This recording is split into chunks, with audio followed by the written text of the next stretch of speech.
बोलो सियावल रामचंद्र भगवान की जय। तो आइए हम उसी स्थान पर चलें जहाँ याज्ञवल्क्य मुनि भरद्वाज मुनि को ये चर्चा सुना रहे हैं। अवध में बहुत आनंद मनाया गया महाराज। केवल अवधपुर वासियों ने ही नहीं, स्वर्ग के देवताओं ने आकर के मंगल गीत गाए, गंधर्वों ने नृत्य किया, अप्सराओं ने आकर के नृत्य किया, सभी देवी देवता आकर के भगवान की देव स्तुति करते हैं। 26 श्लोकों में यहाँ पर भगवान के बाल रूप की स्तुति देवताओं ने की है।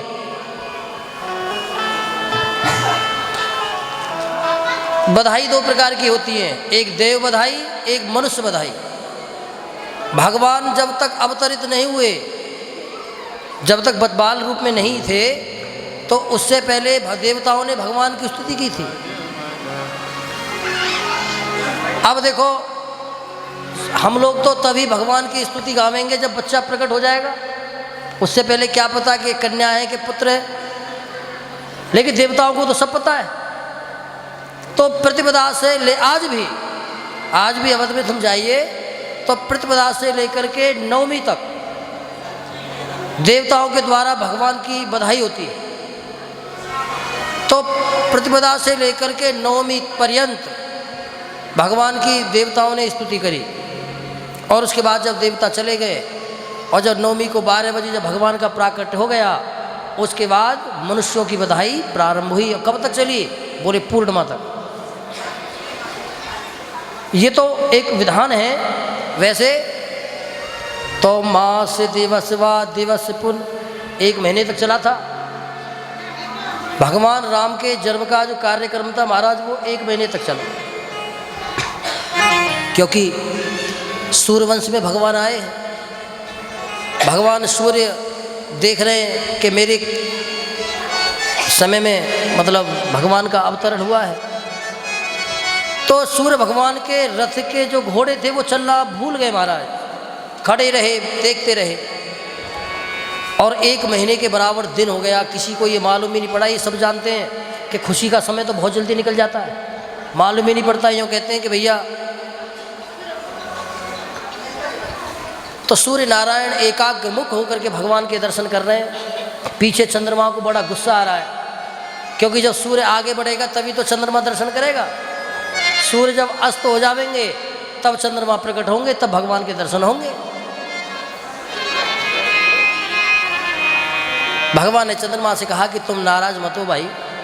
कि भगवान नाराज क्यों नहीं होऊंगा? एक तो तुम दोपहर के 12 बजे आए हो और मेरे को दर्शन नहीं हो रहा है, फिर भी तुम कह रहे हो कि नाराज मत हो। तो भगवान ने कहा कि तुम चिंता मत करो, तुम इस समय अगर दर्शन नहीं कर रहे तो क्या हुआ, लेकिन जीवन पर्यंत जब तक मैं इस धरा पर रहूँगा तो मैं अपने से जोड़े हुए रखूँगा। इसलिए भगवान का नाम क्या है? रामचंद्र। भगवान राम के जन्म की सूचना जब अवधपुर वासियों को मालूम पड़ी तो महाराज वृंद वृंद ते चली लुगाई, जितनी भी अवध की गोपियाँ थीं, अवध की नारियाँ थीं, सभी ने अद्भुत श्रृंगार किया और पुष्प, धूप, दीप, अर्घ, शहद, मधुपर्क, जो भगवान के बधाई में प्रयुक्त आने वाली वस्तुएं हैं, उनको एकत्रित करके सभी दशरथ के महल की ओर चली जा रही। जो ऋषि लोग तपस्या में बैठे हुए थे जंगलों में, उनकी समाधि छूट गई। संकल्प लेकर के बैठे थे कि हे नारायण, हम 1000 वर्ष के बाद में ही तपस्या से उठेंगे, लेकिन बीच में समाधि छूट गई। आश्चर्य करने लगे कि ये समाधि क्यों छूट गई। तो किसी समझदार ने कहा कि भैया, हम समाधि क्यों करते हैं? कि भगवान की प्राप्ति के लिए। कि जिस नारायण की प्राप्ति के लिए हम भगवान की तप कर रहे हैं, वही नारायण 4 रूपों में प्रकट होकर के राजा दशरथ के महल को सुशोभित कर रहा है। चलो, जितने भी संत जंगलों में थे सब अपने आसन लोटा उठा करके राजा दशरथ के यहाँ पर आए, भगवान की दिव्य विभूति के दर्शन किए। राम जी का जब जन्म हुआ ये समझने का विषय है। बधाइयाँ पूरी हो गई। अब आप ये समझना कि अगले दिन का प्रसंग चल रहा है। राम जी का जब जन्म हो गया, बोलो सीता रामचंद्र भगवान की, सामने बैठ कर के ही बातें कर रहे हैं। क्या कह रही हो? इतना बिस्कुट मुझे नहीं मिला जितना तुझे मिला है।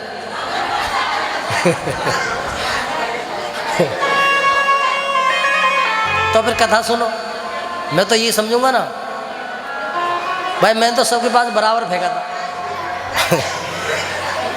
बोलो सीतारामचंद्र भगवान की। वाल्मीकि मुनि कहते हैं कि जब भगवान राम का जन्म हुआ तो उनके 18 घंटे बाद भगवान का जन्म कौन से नक्षत्र में हुआ? पुनर्वसु नक्षत्र में। कौन से नक्षत्र में? इसके जो देवता है वो अधिष्ठात्र देवता है। इसमें भगवान राम का जन्म हुआ। खुशी का आनंद मना ही रहे थे। फिर राम जी के 18 घंटे बाद जब पुख नक्षत्र प्रारंभ हुआ, क्योंकि पुनर्वसु के बाद पुख नक्षत्र आता है, उसमें भरतलाल जी का जन्म हुआ। अब ये क्रम थोड़े सुनते रहे ना।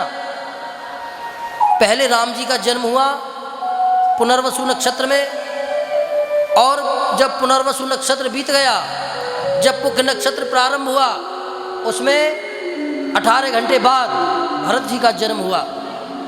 प्रसन्न हो गए, क्योंकि कैकेयी के प्रसूति का ग्रह से भी पुत्र के आगमन की सूचना मिली। प्रसन्न हो गए। अब क्या हुआ कि आनंद मना ही रहे थे। अब पुख नक्षत्र के खत्म होने में 6 घंटे का समय था।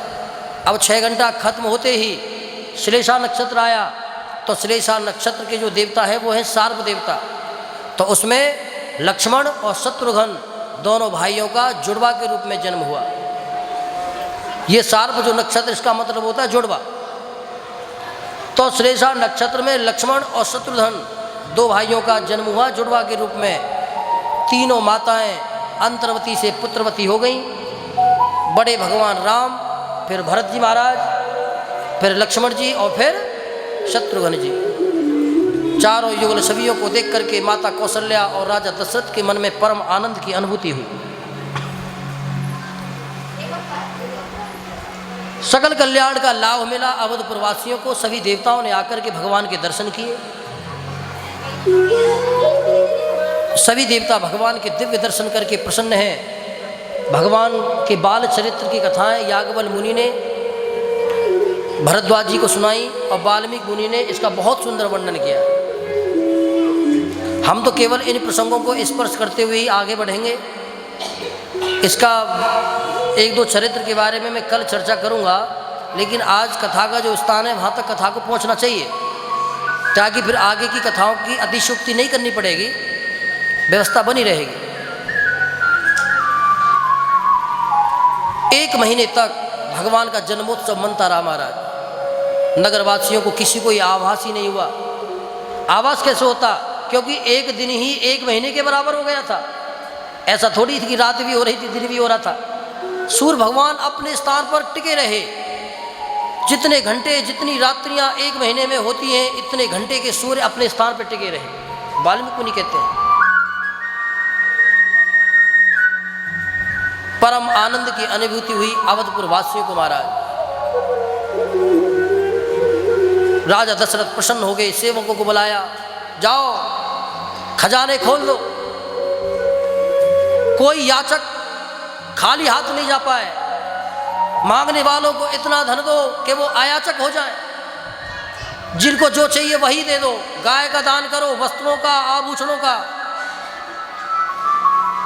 खूब दान दिया महाराज, सारा खजाना खाली कर दिया।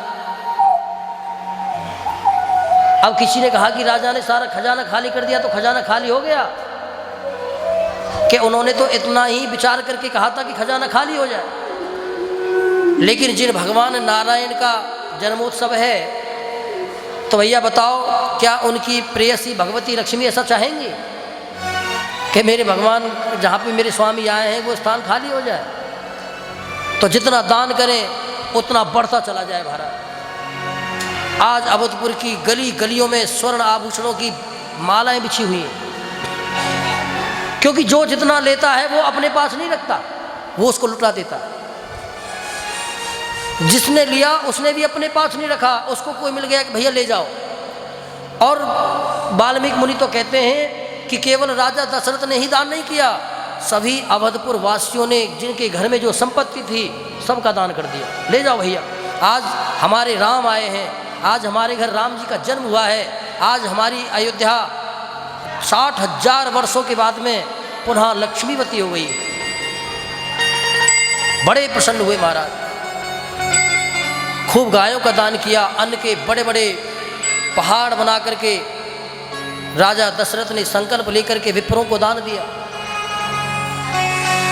अब लोग कहते हैं कि भैया जब राजा ने इतना दान दिया और लोगों ने जो लिया वो भी लुटा दिया, तो फिर सारे हीरे जवाहरात गए कहाँ? भाई ये प्रश्न उठता है कि जब इतने हीरे जवाहरात लुटे और किसी ने अपने पास नहीं रखे तो वो हीरे जवाहरात गए कहाँ? तो एक संत क्या कहते हैं, पूर्वाचार्य, कि जिस समय भगवान का जन्म हुआ था तो स्वर्ग से देवता आए थे। कौन आए थे? देवता। क्यों? बधाई लेने के लिए। ये समझने का विषय है कि अवधपुर वासियों को जो मिला उन्होंने लुटा दिया, फिर गया कहाँ? कि जो स्वर्ग से जो देवता आए थे ना, वो अवध की गलियों में भिखारी बने घूम रहे हैं कि राम के जन्म की कोई हमें बधाई दे दे तो हम उसको एक मतलब कीमती उसके रूप में अपने पास रखेंगे उसको हम। तो संतों के भाव है महाराज कि जितने भी हीरे रत्न थे जवाहरात थे वो सब देवताएं लेकर के मस्तक से लगा करके भगवान की बधाइयाँ अपने अपने लोगों को लेकर के चले गए और बढ़िया आसन पर उनको रखा कि भगवान के अवतार की बधाई है। ये संतों का भाव है। भवनानि सिद्धानाम अंबरात पुण्य संचय संजग्रे तुमूला सवदो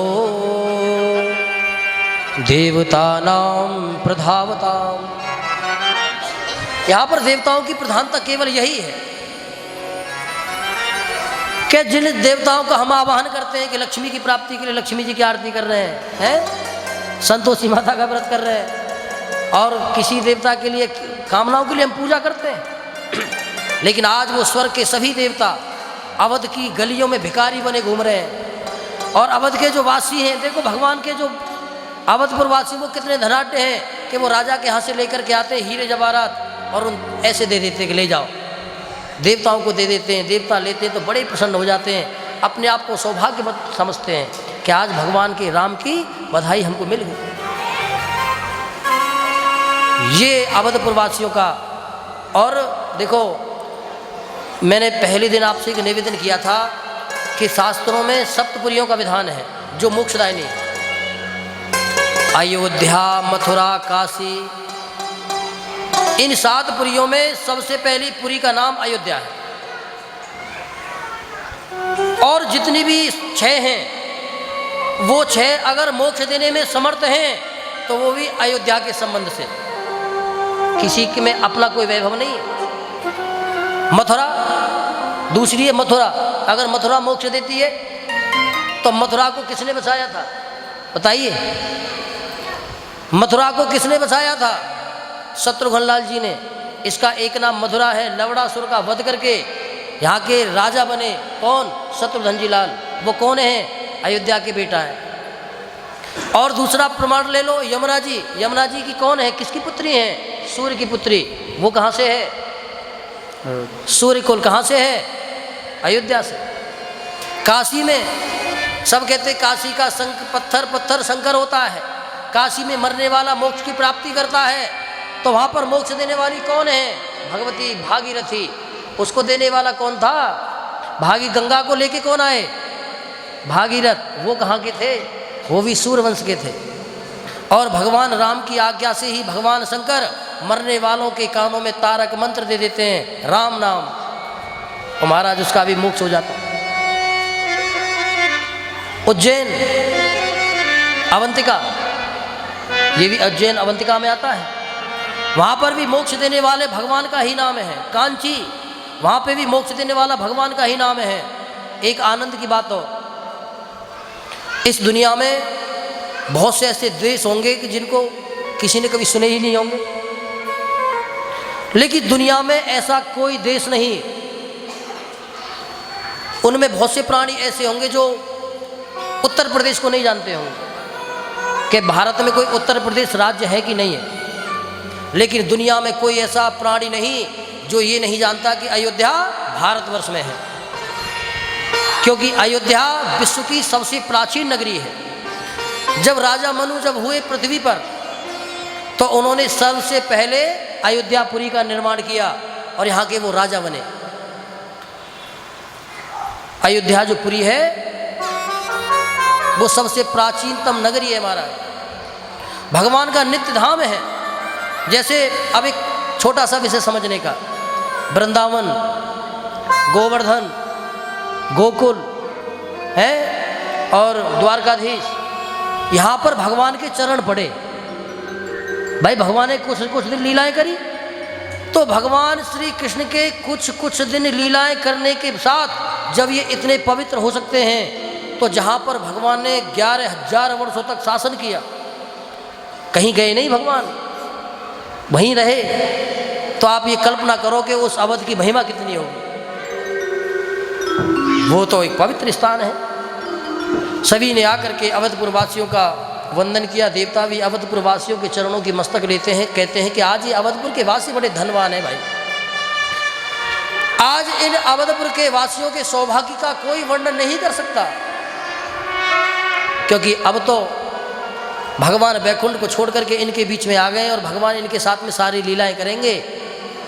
तो अब तो देखो अवधपुर वासी भी अपने आप को बड़े समझते हैं कि हाँ, जैसे ब्रजवासी समझते हैं ना कि ये तो हमारे यहाँ का है भाई। आप कभी विचार कीजिए, रहिए वहाँ पर, तो जितना सम्मान हम उसको देते हैं कि वो तो मित्र भाव से समझते हैं उसको, कृष्ण को, तो उसी प्रकार अवधपुर के वासी हैं। आज उनका भी सीना चौड़ा हो गया, क्योंकि इस ब्रह्मांड में कोई ऐसा नहीं जो उनकी बराबरी कर सके। और भगवान को अवध इतना प्रिय है। एक आदमी था अवध का, कौन था पता है? रजक, धोबी, जिसने माता जानकी को कलंक लगाया था।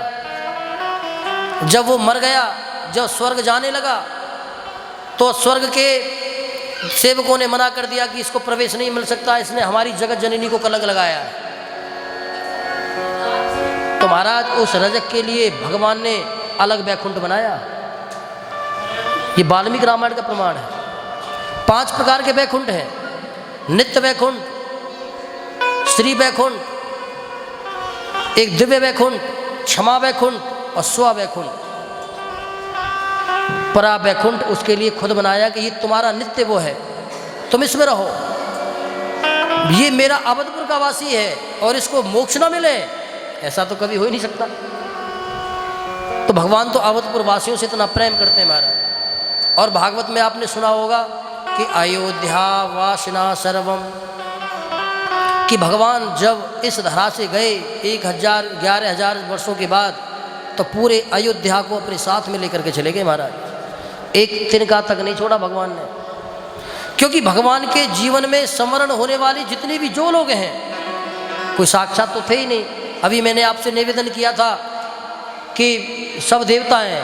ब्रह्मा जी ने कहा था कि जाओ और भगवान की लीला में सहयोग करने के लिए जन्म ले लो।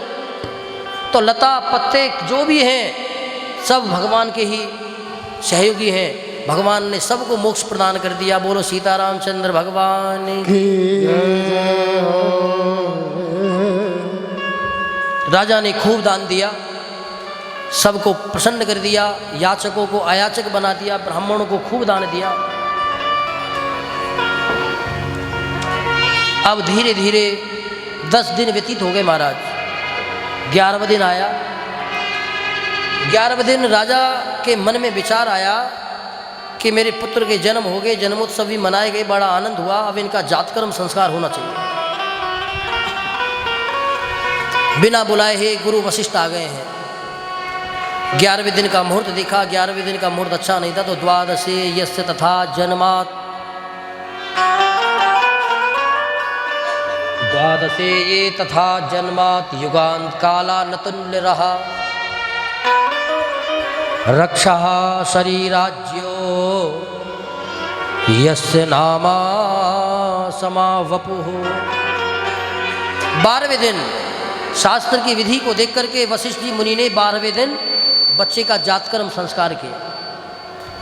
नामकरण संस्कार शास्त्रों में 12वें दिन का ही कहा गया है कि 12वें दिन करना चाहिए।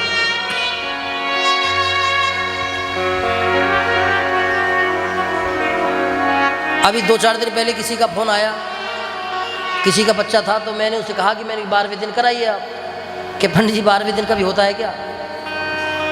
मैंने कि 12वें ही दिन होता है। मैंने कि इसमें तर्क लड़ाने का कोई विषय नहीं है कि 11 दिन का रख लेते हैं, 11 दिन शुभ होता है। मैंने कि काम करो भाई, मैं तो आ नहीं सकता उसमें। अब जैसा तुम्हारा विचार हो, तुम 10 दिन का कराओ चाहे 11 दिन का कराओ। फिर मतलब निश्चित 12 दिन का ही हो गया, क्योंकि उनके परिवार के कुछ लोग हैं जो हमसे जुड़े हुए हैं, हमारे गांव के पास के हैं, जगतपुरी में रहते हैं। तो जातक का जो जात कर्म संस्कार है वो 12वें ही दिन होना चाहिए, उससे पहले का विधान नहीं है। गुरु वशिष्ठ आए हैं, तीनों माताएं अपने अपने पुत्रों को लेकर के बैठ गईं। राजा दशरथ बैठ गए, पहले माता कौशल्या आई, गुरुदेव के चरणों में निवेदन किया कि प्रभु अब भगवान राम को जैसे ही अपनी गोदी में लिया वशिष्ठ जी ने, तो भगवान की छवि को देख करके वशिष्ठ जी को समाधि लग गई, भाव में खो गए और क्या सोचने लगे। बोले यस्य ब्रह्मकुला सत्या मुक्ता दायी निराघव, कि आज से हजारों वर्षों पहले ब्रह्मा जी ने जो मुझसे कहा था, आज वो वचन सत्य हो गया। क्या कहा था बताओ? ब्रह्मा जी ने क्या कहा था वशिष्ठ जी से कि वशिष्ठ, जब इक्ष्वाकु जब मनु हुए तो मनु ने भगवान से प्रार्थना करी कि प्रभु मैं जा तो रहा हूँ, लेकिन एक कोई पुरोहित तो दे दो जो हमारे संस्कार पूरे कराएगा। तो ब्रह्मा जी ने वशिष्ठ जी से कहा था कि तुम जाओ और इनके पुरोहित बन जाओ। तो वशिष्ठ जी ने मना कर दिया कि नहीं महाराज, मैं नहीं बनूंगा, क्योंकि पुरोहित कर्म सबसे निंदनीय कर्म है। सबसे पहली बात तो इसमें यजमान की सुननी पड़ती है, और यजमान अपने से ज़्यादा यजमान के हित के कार्य करने पड़ते हैं। और आजकल का थोड़े बहुत लेट हो जाओ तो फिर पंडित जी को सुनना पड़ता है? भाई आचार्य है, ब्राह्मण है, नौकर थोड़ी है। जब तक भावना नहीं शुद्ध होगी तो कैसे कार्य सिद्ध होगा? खूब मना कर दिया। ब्रह्मा जी ने कहा कि देख लो। कि क्या देख ले? कि बनने में फायदा है। क्या फायदा है? कि जिस ब्रह्मत्व को प्राप्त करने के लिए तुम प्रयास कर रहे हो ना, वही परमात्मा ब्रह्म इस कुल में आने का। कि अच्छा जी, कि हाँ, केवल आएगा ही नहीं, तुम्हारी गोदी में खेलेगा, तुम्हें उसका नामकरण संस्कार करने का सौभाग्य मिलेगा। और क्या मिलेगा? बोले अंगुलिया कर रत्नानी लेखना विधि एव च गुरुकुलम तथा नाम रामम मनसा महात्मा। क्या कहते हैं वाल्मीकि मुनि? कि केवल गोदी में बैठाने का सौभाग्य नहीं मिलेगा, वो तुम्हारे गुरुकुल में पढ़ने आएंगे, तुम अपनी गोदी में बैठा करके अपने हाथों से पकड़ करके उनको लिखना सिखाओगे। भगवान ने, ब्रह्मा जी ने कहा था। गुरुजी जब गुरुकुल में जाते हैं, जब बच्चा नहीं लिख पाता तो पकड़ के लिखवाते हैं ना। आज वो सारी बातें वशिष्ठ जी मुनि को याद आ गई, भाव समाधि लग गई, नेत्रों में जल आ गए हमारा। भगवान के दिव्य रूप को देख करके प्रसन्न हो गए। माता कौशल्या से कहा कि देवी तुम बड़ी भाग्यवान हो। क्यों? क्योंकि आज तुम्हारे यहाँ पर जो पुत्र के रूप में आए हैं वो साक्षात नारायण है। और यस्य प्रणेता नाम लो हम, ये इस जगत के प्रणेता हैं, इसलिए मैं इनका नाम राम रखता हूं। राजा दशरथ ने कहा कि प्रभु राम तो रख रहे हो, इसका मतलब क्या है? बोले रामः धर्मो तथा साध्य। राम का मतलब है धर्म को धारण करने वाला। कि अच्छा, कि हाँ, नाम का बड़ा महत्व है। मैंने आपको पहले दिन बतलाया था कि हम नाम रख लेते हैं। आजकल की स्थिति तो यही है कि जो भी नया यूट्यूब पे देखते हैं, दुर्भाग्य देखो। अब पंडित जी बताते, पंडित जी भी तो पुराने ज़माने का है। पहले समय में क्या होता था कि पुराने ज़माने की जो निंदा कर रहे हैं हम, पुराने ज़माने में जगदीश, राम अवतार जी देखो सामने बैठे हुए हैं, राधे मोहन, राधे श्याम, भगवान के नामों पर नाम रखते थे। अरे क्योंकि मरते समय अपनी संतान ही याद आती है, और जब मरते समय संतान का नाम भी अगर आ गया तो महाराज होगी संतान का नाम, लेकिन है तो भगवान का नाम, कल्याण हो जाएगा। अजामिल का कल्याण ऐसे ही हो गया। अब अजामिल ने अपने बेटे का नाम नारायण न रख करके चिंटू पिंटू रखा होता तो बताओ क्या होता। आजकल के जो चिंटू पिंटू टिंकू रख रहे हैं अगर अजामिल के पुत्र का नाम नारायण नहीं होता तो क्या उसकी गति होती? नहीं होती। इसीलिए नाम की भी बड़ी महिमा है। नाम भी हमको सोच समझ के रखना चाहिए। अरे भगवान, आप ये कल्पना करो, जिस देवता को तुम पूज रहे हो और तुम्हें उसके नाम से ही घृणा हो रही है, ये एक सोचने का विषय है। जिस देवता को हम पूज रहे हैं, तीर्थ यात्राओं में जा रहे हैं, राम रख लो, अब पुराना नाम है, लक्ष्मण रख लो, कोई बात नहीं, ये भी पुराना नाम है। मतलब भगवान का नाम कभी पुराना नहीं होता भाई, ये बात हमें समझनी है। हम कितने भी विज्ञानवादी लोग बन जाए, कितने भी पढ़ जाए, टाई लगाने सीख जाए, कुर्ते पाजामे पे से कोट पैंट में आ जाए, लेकिन भावना अगर केवल यही बनी रही कि ये पुराना नाम है भगवान का, तो ये समझ लेना कि हमारे बराबर दुर्भाग्यशाली संसार में कोई दूसरा नहीं है।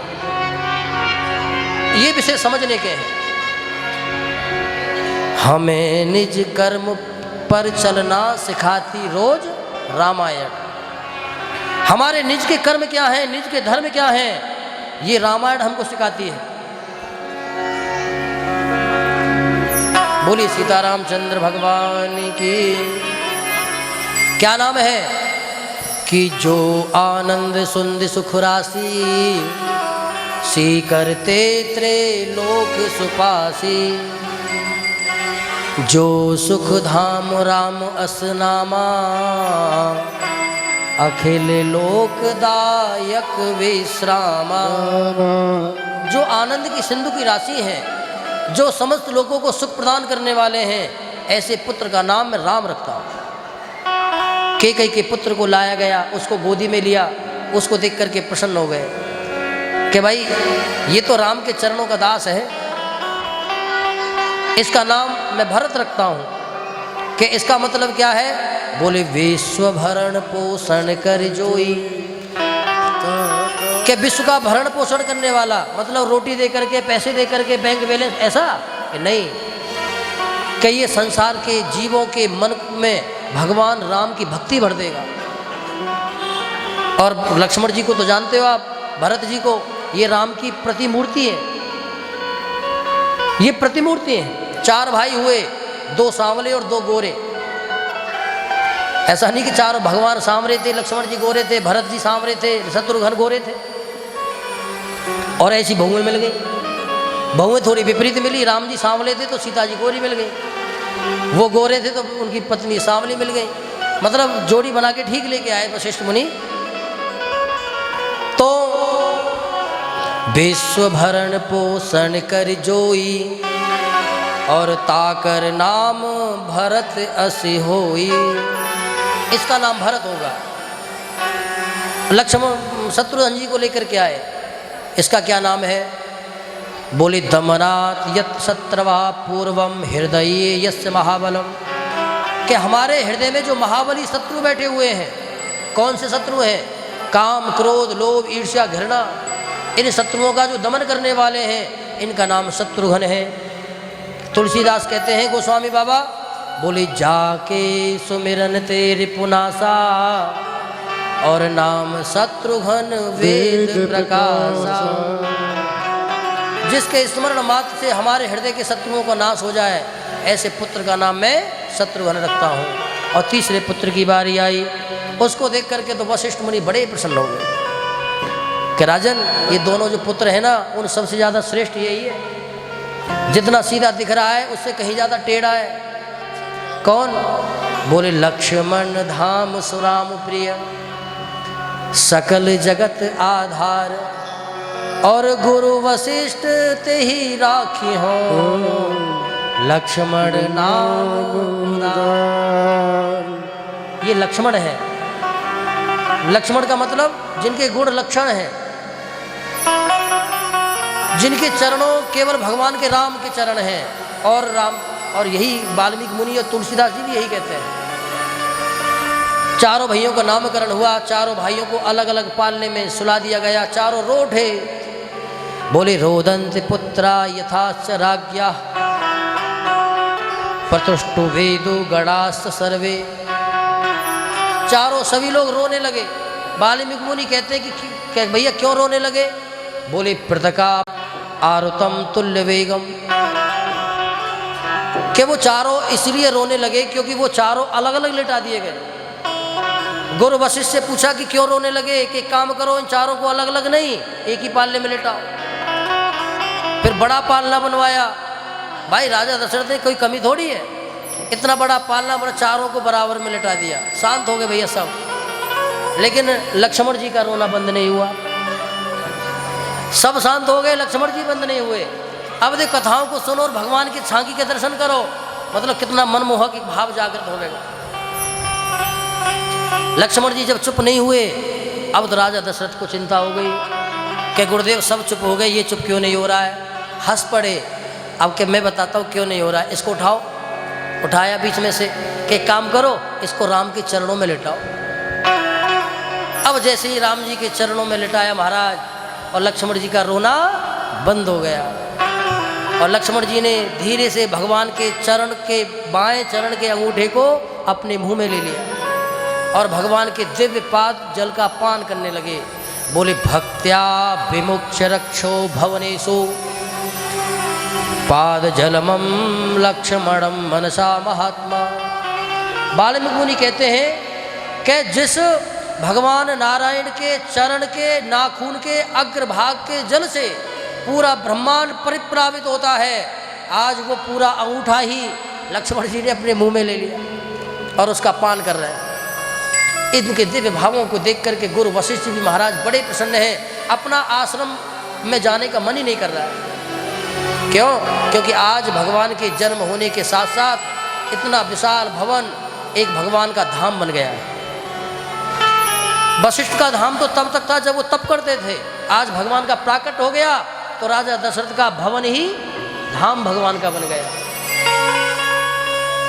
भगवान के दिव्य भावों के दर्शन करते हुए वशिष्ठ मुनि अपनी कुटिया को लौट गए। अब यहाँ पर भगवान की बाल लीलाओं का आनंद तीनों माताएं और महाराज राजा दशरथ लेते हैं। भगवान कभी उसका कान पकड़ लेते तो वो बच्चा रोना शुरू कर देता है। कोई किसी के पैरों में पड़ा हुआ है, कोई किसी के सर के ऊपर चढ़ रहा है, कोई किसी के पेट पे चढ़ रहा है। कभी तीनों ने पकड़ करके एक को दबा लिया। इतनी मन जब कोई बच्चा रो जाता तो तीनों माताएं भागती हैं, तीनों को अलग अलग करती हैं। कोई किसी के बाल पकड़ लेता है, किसी का कुंडल किसी के हाथ में आ गया, किसी की पैजनिया किसी के कुंडल में फंस गई।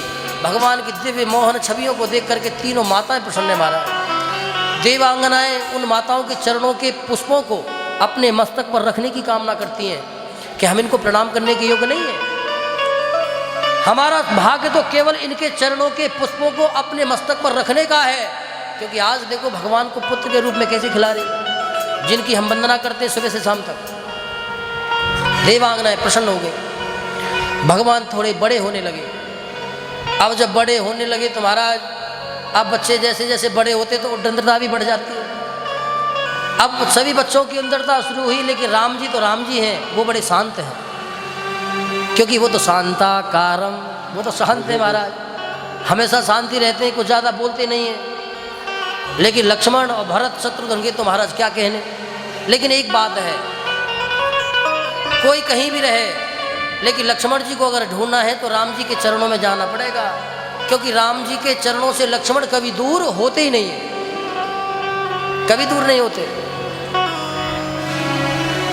खेल रहे होंगे तो राम जी के चरणों में, भोजन करेंगे तो राम जी के बगल में, सोएंगे तो राम जी के बगल में।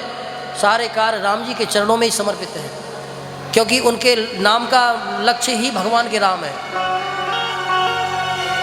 और लक्ष्मण से भगवान जितना प्रेम करते हैं ना, उतना किसी से नहीं करते।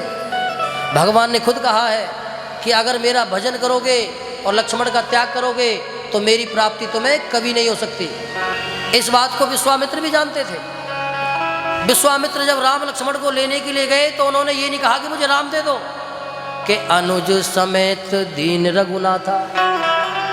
अनुज पहले लक्ष्मण को मांगा, क्योंकि वो जानते हैं कि अगर लक्ष्मण को मिल गया तो राम जी तो खुद ही आ जाएंगे, क्योंकि लक्ष्मण के पीछे पीछे राम जी पहुंच जाएंगे।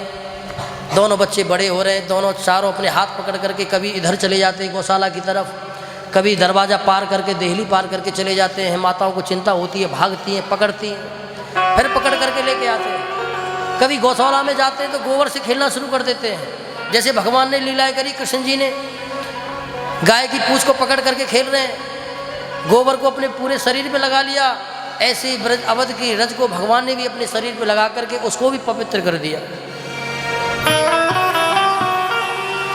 भक्तों का भाव केवल यही है महाराज। भगवान थोड़े बड़े हुए, उनका यज्ञोपवीत संस्कार कराया गया। ये पहला संस्कार है। पैदा होने के बाद पहला संस्कार यज्ञोपवीत संस्कार। इनके संस्कार में वाल्मीकि मुनि 3 लक्षणों की वर्णन करते हैं। इन 3 लक्षणों का वर्णन मैं कल आपको सुनाऊंगा। जब यज्ञोपवीत संस्कार हुआ, उसके बाद में गुरुकुल में शिक्षा लेने के लिए भेजा। जब गुरुकुल के विद्यार्थियों को मालूम पड़ा कि रघुनंदन आने वाले हैं, बड़े प्रसन्न हो गए महाराज। जितने भी गुरुकुल के विद्यार्थी थे, सभी ने पूरे गुरुकुल को सजाया, झाड़ू लगाई चारों तरफ, बढ़िया बढ़िया रंगोलियां बनाई। क्यों? क्योंकि आज रघुनंदन आने वाले हैं। भगवान राम हमारे साथ पढ़ने वाले हैं। और केवल विद्यार्थी नहीं, जो ब्रह्मचारी थे उन्होंने भी गायों को सुंदर स्नान कराए। और वशिष्ठ जी की गाय का क्या नाम है? नंदिनी। वशिष्ठ मुनि की गाय का क्या नाम है? कामधेनु गाय नंदिनी। वो गाय भी बड़ी प्रसन्न है महाराज। क्यों? क्योंकि आज प्रभु आने वाले हैं। पूरे आश्रम को जब सजाया गया, बड़े सुंदर तरीके से बंदरवारें बनाई गई, जगह जगह केले के पेड़ लगाए गए, रंगोलियां बनाई गई, पूरे आश्रम को सजा दिया गया। क्योंकि आज रघुनंदन आने वाले हैं चारों अपने भाइयों के साथ। भगवान पहुँचे। सभी विद्यार्थियों ने, ब्रह्मचारियों ने भगवान का स्वागत किया। और स्वागत में ही नंदिनी दरवाजे पर खड़ी हुई थी। कौन नंदिनी? कामधेनु। मात भगवान ने भी गाय को प्रणाम किया और नंदिनी ने भगवान के मस्तक को सूंघ करके आशीर्वाद दिया। जैसे कि बहुत दिन बाद बच्चा घर पे आता है तो माता प्रेम से उसके मस्तक को, ये शास्त्र की विधि है कि बहुत दिन के बाद अगर बच्चा मिले तो उसके मस्तक को सूंघ करके उसको आशीर्वाद देना चाहिए। अनप्राशन ही सुग्धम नासिका वर्तते पुत्रम। ये वाल्मीकि मुनि कहते हैं कि संसार के लोगों का भी धर्म यही है। जब बहुत दिन के बाद में जब राम जी अयोध्या लौट करके आए तो तीनों माताओं ने सबसे पहले यही किया। राम जी और लक्ष्मण को बुला करके उनके मस्तक को सूंघ करके उनको आशीर्वाद प्रदान किया। कभी कभी अब उसमें थोड़ा परिवर्तन हो गया है, सबको पता है, इस विषय पे चर्चा नहीं करनी चाहिए। अब सूंघते वूंघते नहीं है, समझ गए होंगे। आजकल प्रेम करने का तरीका बदल गया है। आशीर्वाद का विषय एक अलग है हमारा। चारों भाइयों ने जाकर के गुरु जी की सेवा करी। भगवान के व्यवहार से, आहार से, व्यवहार से सभी जितने भी भगवान के मित्र रहे गुरुकुल में बड़े खुश हुए महाराज। वहाँ पर जाकर के गुरु जी के कपड़े लिए धोए, झाड़ू लगाई है, गुरु जी के लिए जंगल से जाकर के लकड़ी लेकर के आए हैं, गाय की सेवा करी। नंदिनी भी आज भगवान के करों का स्पर्श पा करके बड़ी प्रसन्न है। और कामधेनु नंदिनी है, वो अपने सौभाग्य की प्रशंसा करती है। क्योंकि देखो, गायों की सेवा तो भगवान ने शुरू से की। गायों की सेवा करी, भगवान का नाम गोविंद गोपाल पड़ा। आज हम लोग गायों की पूजा, ठाकुर जी की तो पूजा करते हैं, राम जी की कथा भी सुनते हैं, राम जी को भी मानते हैं, लेकिन गायों के प्रति हमारा जो व्यवहार है वो बड़ा अशोभनीय हो गया है। आजकल हम कुत्तों की सेवा पे आए हुए हैं। जय हो। ठीक है, उनका भी लालन पालन करना चाहिए भाई, जीव है, उसके ऊपर दया करनी चाहिए। लेकिन इसका मतलब ये नहीं कि सब कुछ उसी को समझना चाहिए। गाय को देख करके हम कहते हैं भाई ये गायों का बहुत बुरा हाल कर रखा है लोगों ने। क्या उन लोगों में हम नहीं है? विचार करो। जिन लोगों को हम दोष दे रहे हैं कि उन लोगों की वजह से गायों का ये हाल है, तो क्या उन लोगों में हम नहीं है? अगर कोई व्यक्ति तुम्हारे संग बुरा कर देगा तो कहोगे भगवान सब देख रहा है, लेकिन ध्यान रखना, जब तुम किसी के संग बुरा करोगे भगवान तब भी तुम्हें देख रहा है। बड़ी जल्दी दुहाई दे देते कि भगवान सब देख रहा है, भगवान सब हिसाब कर लेगा, तो भगवान तुम्हारा हिसाब करेगा, क्योंकि जैसा व्यवहार तुम लोगों के साथ करोगे। यही राम कथा हमको सिखाती है। चारों भाई गुरुकुल गए, शिक्षा ग्रहण करी और बहुत कम समय में अल्पकाल विद्या सब आई। कुछ कुछ लोग इसका अर्थ लगाते पाई, आई और पाई का दोनों ही अर्थ है, क्योंकि जो सत्पात्र होता है विद्याएं उसका वर्णन स्वयं कर लेती है। सत्पात्र को विद्याओं का वर्णन करने की आवश्यकता नहीं होती, क्योंकि सद्गुणी व्यक्ति के पास में गुण खुद ही पहुंच जाते हैं। और भगवान तो नारायण है, तो सारी विद्याएं आई या पाई दोनों का एक ही भाव है। सभी विद्याओं को धारण करके गुरुदेव वशिष्ठ के चरणों में प्रणाम करके वो आए। अब यहाँ से एक शिक्षा और मिलती है कि गुरु वशिष्ठ के जब आश्रम में गए तो गुरुकुली क्यों गए? भाई गुरु वशिष्ठ तो रोज़ महलाते थे, तो घर में पढ़ा देते, जैसे कि आजकल चल रहा है, मास्टर को खुद जाना पड़ता है बच्चों को पढ़ाने के लिए। देखो, क्योंकि गुरुकुल में जाकर के व्यक्ति के आचरण का संवरण होता है महाराज। वहाँ पर पढ़ाई तो बहुत कम होगी, क्योंकि वहाँ के जो नियम आदि हैं वो व्यक्ति के जीवन का संवरण कर देती हैं, श्रृंगार कर देती हैं। आज के समय में तुमने 4-4 इस मास्टर अपने घर में लगा रखे हैं, और कल को तुमने मास्टर ने तुम्हारे बच्चे को हाथ भी लगा दिया तो सबसे पहले डंडा लेके तुम ही चढ़ोगे। आजकल ऐसा ही हो रहा है, अध्यापकों को पीट देते हैं। अध्यापकों के प्रति सम्मान की भावना नहीं है महाराज। तो अब आप ये बताइए, जब तक गुरु के प्रति सम्मान की भावना नहीं होगी तब तक उसके वचन व्यक्ति के हृदय में कैसे उतर सकते हैं?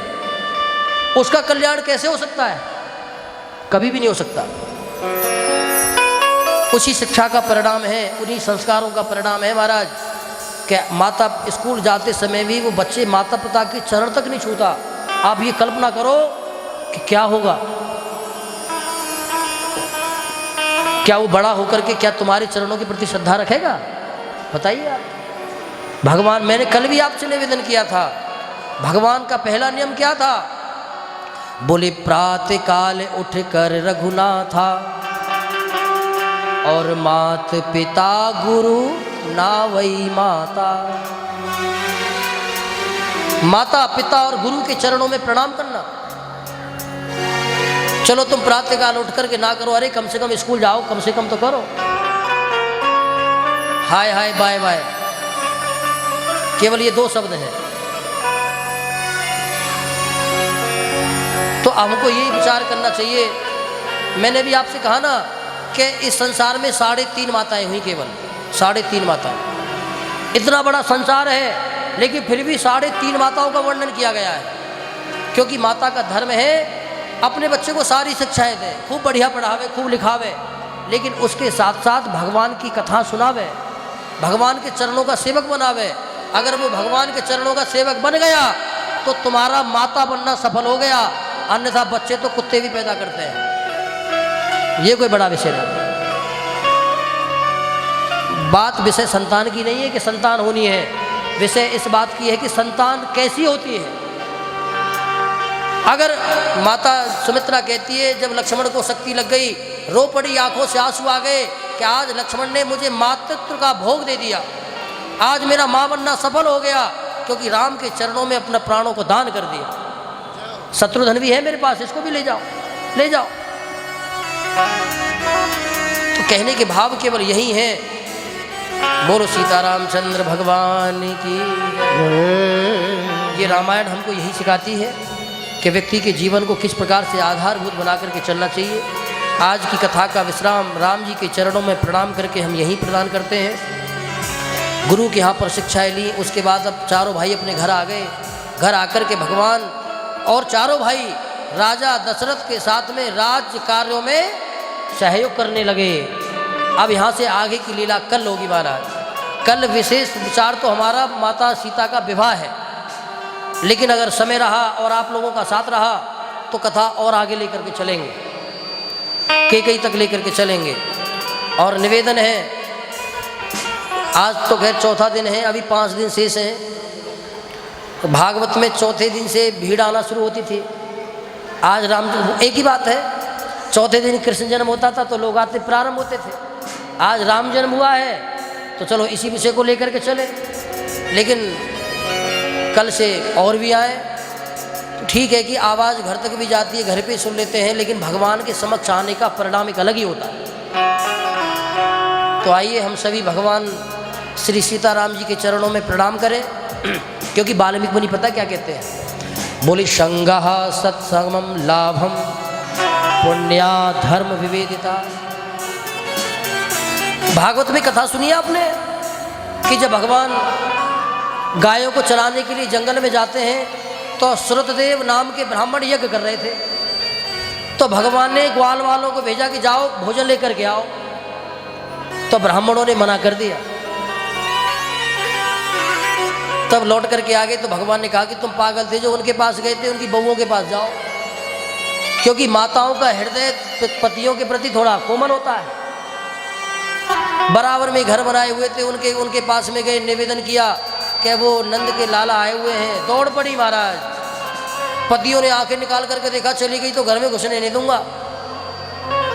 तो पर्दा कर लिया, इतना लंबा ना दिखेगा ना झंझट पड़ेगा, इतना लंबा पर्दा कर लिया महाराज। और वो क्योंकि संकल्प होकर के बैठे बोल कुछ सकते नहीं है तो ऊँ करते रह गए ऊँ करते रह गए, कुछ बोल ही नहीं पाए, वो निकल गई। भगवान के दर्शन किए। और समझने का विषय क्या है कि जो देवता यज्ञ कर रहे हैं किसके लिए? नारायण के लिए। संकल्प लेकर के बैठे हुए हैं, उनकी पत्नियां उसी नारायण को अपने हाथों से भोजन करा करके आई। भगवान के चरणों में बैठ गई कि सरकार अब घर में नहीं घुसने देंगे। खूब मना कर रहे थे लेकिन हम नहीं माने। भगवान का तुम जाओ तो सही, पहले से ज़्यादा सम्मान करेंगे तुम्हारा। जब वो लौट करके गई तो वो ब्राह्मण उनके चरणों में गिर गए कि देवी हमसे तो धन्य तुम हो, क्योंकि हम यहाँ पर संकल्प लेकर के बैठे उसको मनाने के लिए और तुम अपने हाथ से भोजन करा करके आ रहे हो। तो भगवान के निकट जाने का ये लाभ होता है। कथा के माध्यम से जामे, किसी भी माध्यम से जामे, लेकिन भगवान के निकट जाएं। जीवन के भोग तो चलते रहेंगे। अगर समोसा खाते खाते मर गए ना तो समोसा ही बनना पड़ेगा, है? क्योंकि सब कहते हैं कि जो जैसी मति ऐसी गति। भगवान की कथा सुनते सुनते कोरोना काल जब चल रहा था तो मैं किसी की एक प्रवचन सुन रहा था, तो उसमें एक व्यक्ति ने बड़े सुंदर बातें कही। एक ने कहा कि जो कोरोना से बचना चाहता है वो हर समय भगवान का नाम जपे। क्यों? क्योंकि हम इतने पापी हैं कि जब हम भगवान का नाम लेंगे तो भगवान उस समय हमें मारेंगे ही नहीं। समझ में आया? कितनी अच्छी बात। ये बात मुझे बहुत अच्छी लगी कि इसलिए हर समय भगवान का नाम लेते रहो, क्योंकि हमने पाप इतने किए हैं। क्योंकि भगवान समझ जाएंगे कि बेटा इसलिए नाम ले रहा था कि इसकी मुक्ति हो जाए, तो वेट करेंगे भगवान। तो नाम लेते रहो ना, भगवान को फिर वेट ही करने दो, नाम लेते रहो। और जब नाम लेते रहेंगे तो जो भगवान हमको अपराधी समझ रहे हैं वो अपराध कट जाएंगे। फिर तो भगवान को चरणों का दास बनना ही पड़ेगा और भगवान को फिर बनाना भी पड़ेगा। बोलिए सीतारामचंद्र भगवान की जय। सभी अपने स्थानों पर भगवान राम जी का स्मरण करके अच्छा एक भजन गाओ, एक भजन। चलो एक भगवान का भजन कर लें, भगवान के चरणों में सेवा अर्पण करें और भगवान से निवेदन करें कि भगवान सबका कल्याण करें।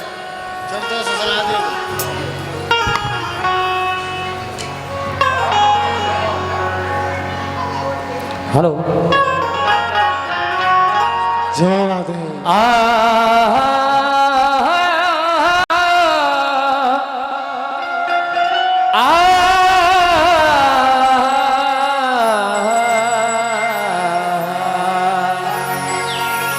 वो भजन के लिए कह रही है। अच्छा भजन कर रहे हो? तुम भी आना।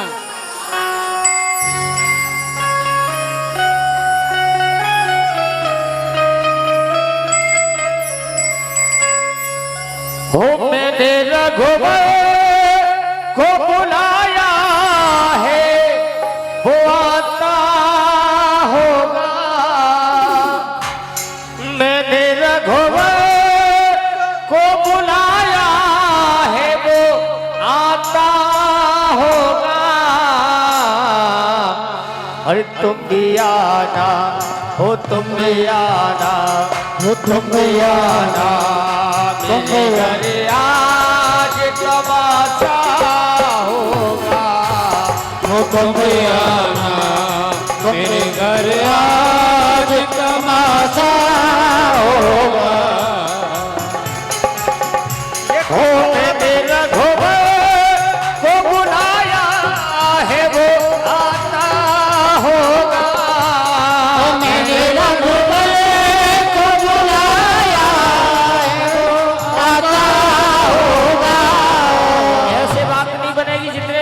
बैठे कौन कौन चाहते हैं भगवान श्री राम को यहाँ बुलाने के लिए?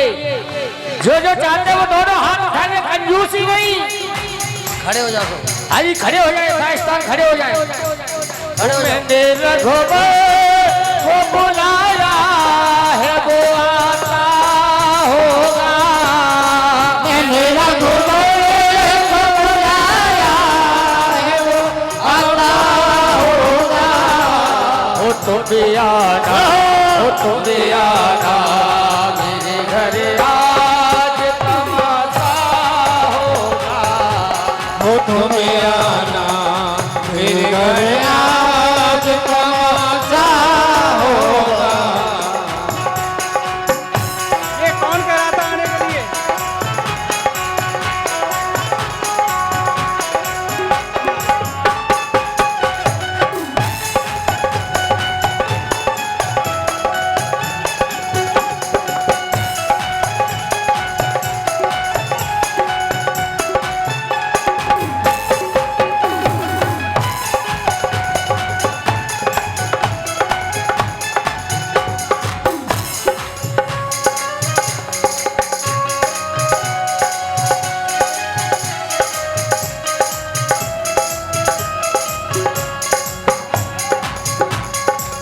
हाँ? हेलो, ये कौन कह रहा था आना आना? कौन कह, आप कह रहे थे? आप कह रहे थे आने के लिए? अरे हमारे पंडित जी महाराज कह रहे थे 1 महीने से घर घर जाके कह रहे थे आना आना आना हैं। तो जभी तो तुझसे आया हुआ कह रहे थे 1 महीने से कह रहे अरे थे। आवाज बढ़ा दो भाई इनका।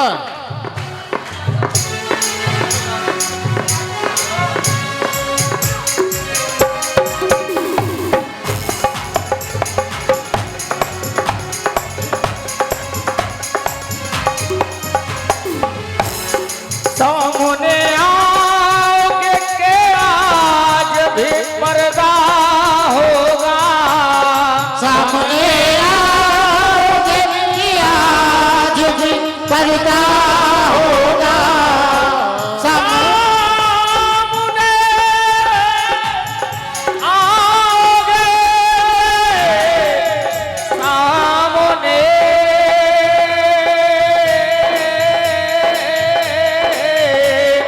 सामने आओगे कि आज भी पर्दा होगा।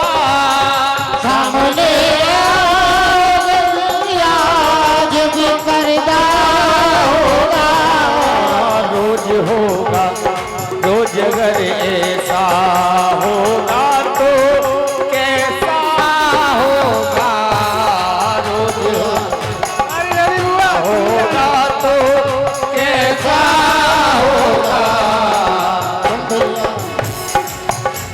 वो आता होगा, वो आता होगा, वो आता होगा, वो आता होगा, वो आता होगा, वो आता होगा, वो आता होगा, वो आता होगा। हो मैंने मोहन को बुलाया है वो आता होगा। मैंने मोहन को बुलाया है वो आता होगा। मैंने रघुवर को बुलाया है वो आता होगा। मैंने मोहन को बुलाया है वो आता होगा। हो मैंने मोहन, मैंने रघुवर को बुलाया है वो आता होगा। हो मैंने रघुवर को बुलाया है वो आता होगा। मैंने रघुवर को बुलाया है वो आता होगा। हो मैंने रघुवर को बुलाया है वो आता होगा। हो तुम भी आना, तुम भी आना, हो तुम भी आना मेरे घर आज तमाशा होगा। हो तुम भी आना मेरे घर आज तमाशा होगा।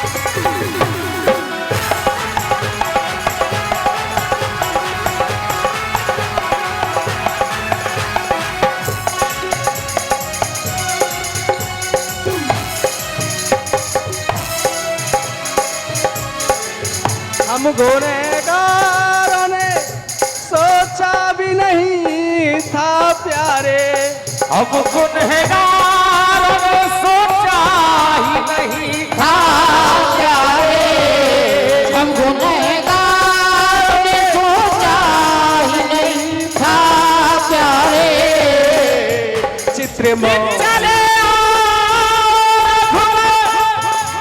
हम तुमसे प्यार करते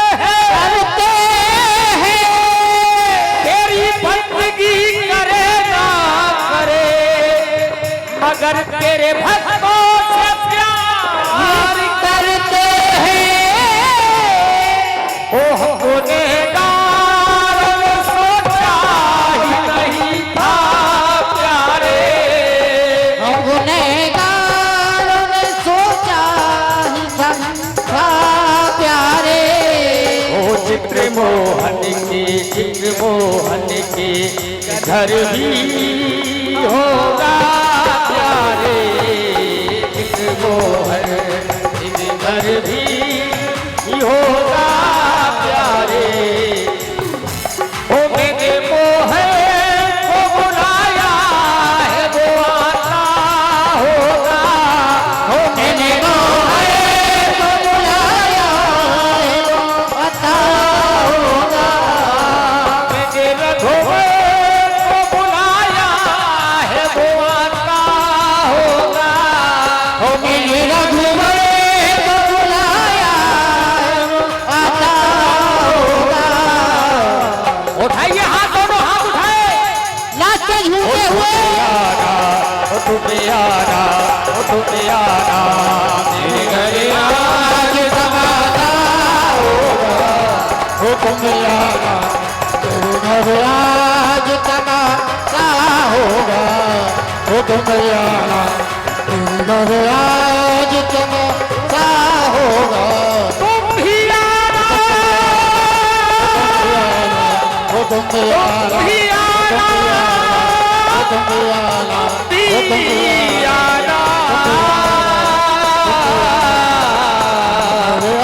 आज तुम भी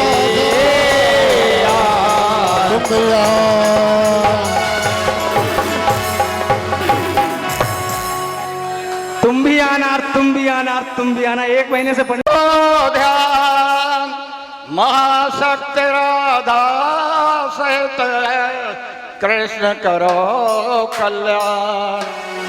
सुमिरन कर सब देवगण और गुरबित बारंबार, वर्णो श्री गिरिराज यश निज मत के अनुसार।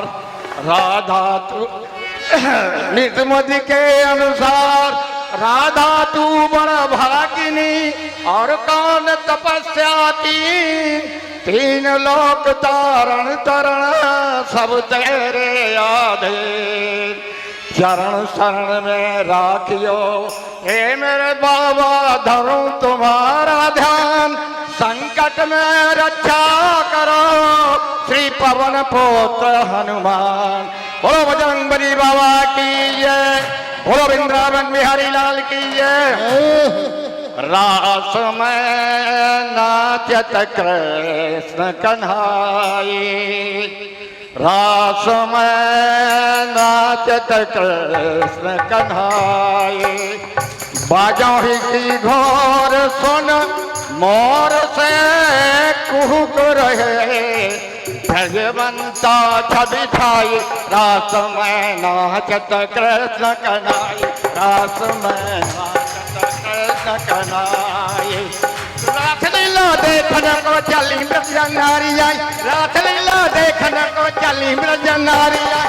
राधिका के संग सखी छोटी बड़ी सारी आई, राधिका के संग सखी छोटी बड़ी सारी आई। गोपी और बाल भी पुरुषों की भारी आई, गोपी और बाल भी पुरुषों की भारी आई। मणियों ही की माला सुंदर मोर मुकुट ओढ़ रहे, मणियों ही की माला मंदर मोर मुकुट ओढ़ रहे। घूंघर वाले बाल जुल्फ नागिनी सी छोड़ रहे, घूंघर वाले बाल जुल्फ नागिनी सी छोड़ रहे। बाके तो बिहारी जी के हाथ सभी जोड़ रहे, बाके तो बिहारी जी के हाथ सभी जोड़ रहे। राजवंता छवि छाई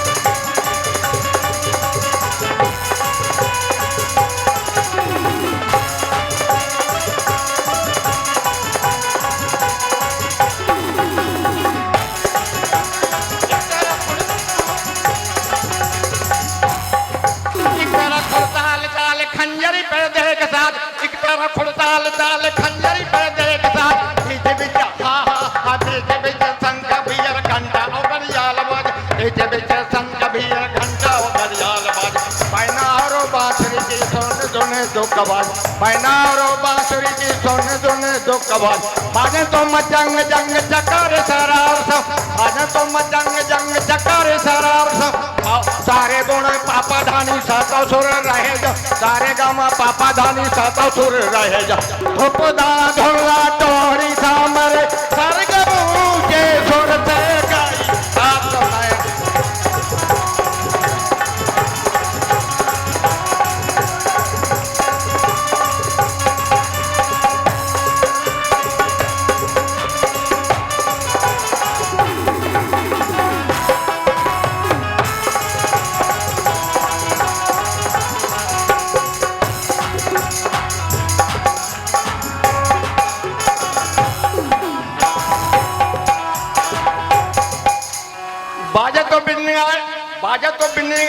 बाजा तो बिन्नागड़ के नकारे पे चोप पड़ी बाजा तो बिन्नागड़ के नकारे पे चोप पड़ी दे रही बहार झील ढोलक पखाज बड़ी दे रही बहार झील ढोलक पखाज बड़ी सागर सीता थे सागर सीता थे तन न तार चढ़ी सागर सीता थे तन न तार चढ़ी बाजा तो मृदंग तार खींच रहे तनन बाजा तो मृदंग तार खींच रहे तनन नित्य कराए नंदलाल नित्य कराए नंदलाल नित्य कराए नंदलाल झूम झूम छनन नित्य कराए नंदलाल झूम झूम छनन पायलिया छनकाई पायलिया छनकाई